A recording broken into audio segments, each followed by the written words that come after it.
নমস্কার, শুরু করছি আজকের সংবাদ।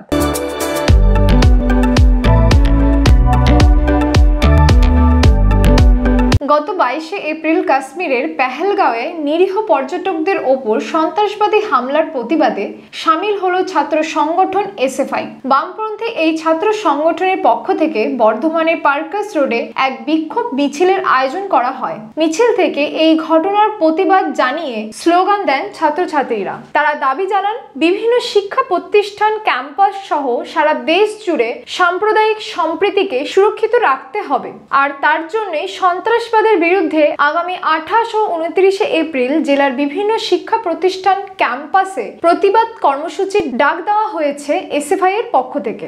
দুদিন ধরে এই কর্মসূচি পালন করা হবে বলে জানিয়েছেন সংগঠনের পূর্ব বর্ধমান জেলা কমিটির সম্পাদিকা উষসী রায় চৌধুরী।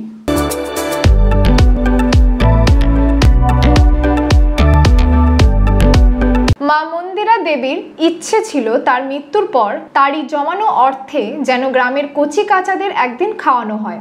মায়ের সেই ইচ্ছে পূরণে তার 3 সন্তান বিশ্বজিৎ মল্লিক, ইন্দ্রনীল মল্লিক ও মুনমুন ব্যানার্জি আন্তরিকভাবে উদ্যোগী হন। বর্ধমানের বাসিন্দা মল্লিক পরিবারের সদস্যরা মায়ের ইচ্ছে পূরণে উপস্থিত হন তাদের গ্রামের বাড়ি গোলশির কোলকোল গ্রামে। সেখানে স্থানীয় শিশু ও তার মায়েদের একসঙ্গে বসিয়ে খাওয়ানোর ব্যবস্থা হয় মল্লিক পরিবারেরই রাম মন্দির প্রাঙ্গণে।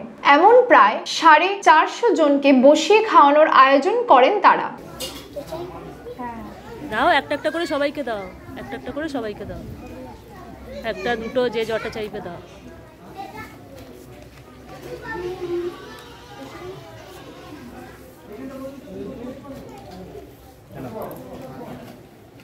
এ প্রসঙ্গে বিশ্বজিৎ মল্লিক বলেন, মায়ের 80 বছর বয়স হয়েছিল। তার শেষ ইচ্ছে ছিল মৃত্যুর পর গ্রামের শিশুদের মুখে একটু খাবার তুলে দেওয়ার। মায়ের সেই ইচ্ছে পূরণ করতে পেরে আমরা 3 ভাই বোন খুবই মানসিক তৃপ্তি অনুভব করছি। মাতৃ আজ্ঞা পালনে গ্রামের কচি কাচাদের মাঝে থাকতে পেরে আমাদেরও মনটা ভরে গেছে।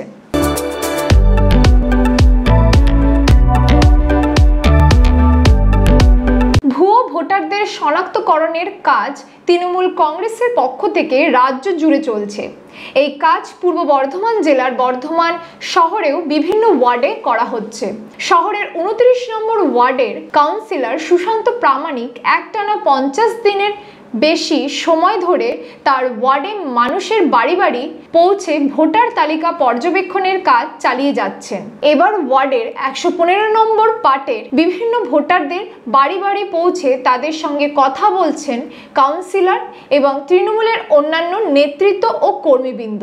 এ প্রসঙ্গে সুশান্ত প্রামাণিক জানিয়েছেন, তাদের ওয়ার্ডে যাতে কোনোভাবে ভোটার তালিকায় ভুয়ো ভোটারদের নাম না ঢোকে তার জন্য তারা ধারাবাহিকভাবে এই পর্যবেক্ষণের কাজ চালিয়ে চলেছেন।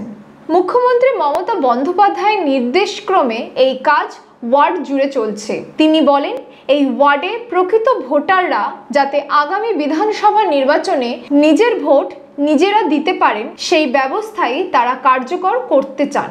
বিজেপি যেভাবে ভুয়ো ভোটারের নাম ভোটার তালিকায় ঢোকানোর উদ্যোগ নিয়েছে তা পুরোপুরিভাবে ব্যর্থ হবে বলে দাবি করেন সুশান্তবাবু।